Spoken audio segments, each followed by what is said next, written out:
नमस्कार प्रिय भक्तों, आप सभी का हार्दिक स्वागत है।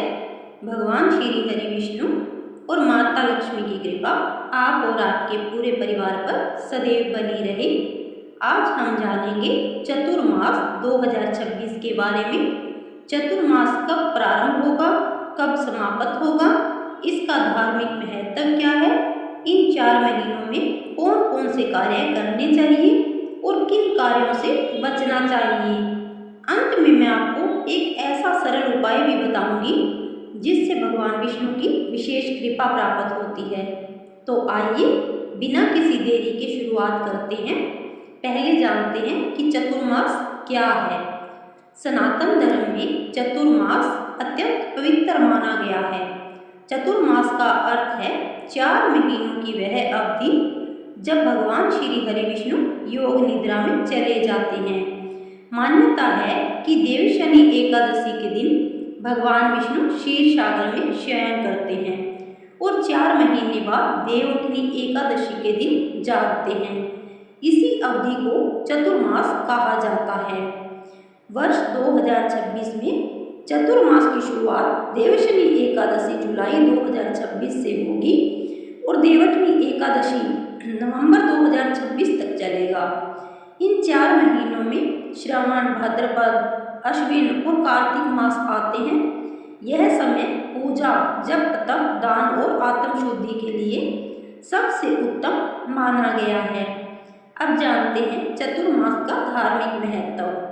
शास्त्रों में कहा गया है कि इस समय भगवान विष्णु विश्राम करते हैं, इसलिए मनुष्य को भी अपने जीवन में संयम अपनाना चाहिए। जो व्यक्ति इन 4 महीनों में भगवान विष्णु का नाम स्मरण करता है, तुलसी की पूजा करता है और सात्विक जीवन अपनाता है, उसके जीवन की अनेक बाधाएं दूर होने लगती हैं। अब जानते हैं कि चतुर्मास में क्या करें। प्रतिदिन प्रातः स्नान करके भगवान विष्णु की पूजा करें। ओम नमो भगवते वासुदेवाय मंत्र का कम से कम 108 बार जप करें। तुलसी माता को जल अर्पित करें। गरीबों को भोजन कराएं। गाय को हरा चारा खिलाएं। धार्मिक ग्रंथों का पाठ करें। संध्या समय दीपक अवश्य जलाएं। अब जानते हैं चतुर्मास में किन कार्यों से बचें। इन 4 महीनों में झूठ, क्रोध और अपशब्दों से बचना चाहिए। मांस, मदिरा और तामसिक भोजन का त्याग करें। बिना कारण किसी का अपमान न करें। पेड़ पौधों को नुकसान न पहुंचाएं। घर में कलह और विवाद से दूर रहें। अब जानते हैं चतुर्मास का विशेष महत्व। मान्यता है कि इन दिनों किया गया एक छोटा सा पुण्य भी कई गुना फल देता है। इसी कारण ऋषि मुनि इस समय एक स्थान पर रहकर तपस्या किया करते थे। अब जानते हैं भगवान विष्णु को प्रसन्न करने का सरल उपाय। प्रतिदिन शाम को घी का दीपक जलाकर भगवान विष्णु के सामने रखें। पीले फूल अर्पित करें, तुलसी दल अर्पित करें और श्रद्धा से यह मंत्र बोलें, ओम नमो नारायण। यदि संभव हो तो विष्णु सहस्त्र नाम का पाठ करें। अब जानते हैं चतुर्मास में दान का महत्व। दान को विशेष पुण्यदायी माना गया है।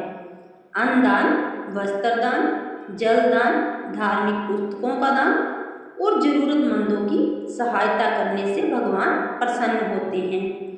चतुर्मास केवल पूजा पाठ का समय नहीं, बल्कि अपने जीवन को सुधारने का अवसर भी है।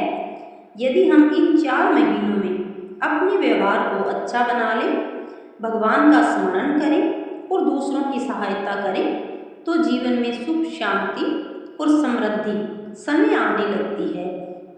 प्रिय भक्तों, आशा है आपको चतुर्मास 2026 की यह जानकारी अवश्य पसंद आई होगी।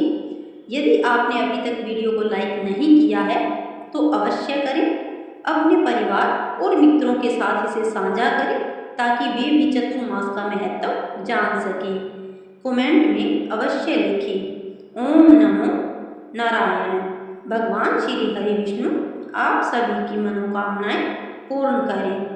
जय श्री हरि, जय श्री विष्णु, राधे राधे।